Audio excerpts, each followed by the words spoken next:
একে সরবরাহ কম, তার ওপর চড়া দাম। যুক্তরাষ্ট্রে ডিমের দাম আকাশচুম্বী হওয়ায় বিপাকে পড়েছেন দেশটির বাসিন্দারা।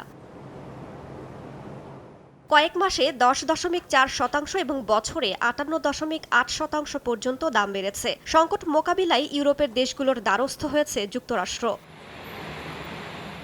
ডেনমার্ক, সুইডেন ও ফিনল্যান্ডের কাছে ডিম চেয়ে আনুষ্ঠানিক অনুরোধ পাঠিয়েছে মার্কিন প্রশাসন। পাল্টাপাল্টি শুল্কারোপ নিয়ে ইউরোপের সঙ্গে টানাপোড়েনের মধ্যেই ডিম চেয়েছে ওয়াশিংটন। তবে ইউরোপের দেশগুলোই ডিম সংকটে, তাই রপ্তানি নিয়ে শঙ্কা রয়েছে। সুইডেনের বৃহত্তম ডিম উৎপাদনকারী প্রতিষ্ঠান ক্রোনাক বলছে তারা ইউরোপের বাজারকেই অগ্রাধিকার দেবে।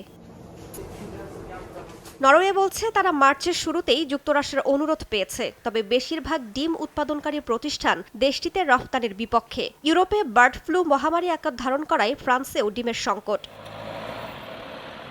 এদিকে তুরস্ক যুক্তরাষ্ট্রকে 42 কোটি ডিম সরবরাহের পরিকল্পনা করছে। ইন্দোনেশিয়া থেকেও ডিম কেনার চেষ্টা চলছে। রাইসা জান্নাত, সময় সংবাদ।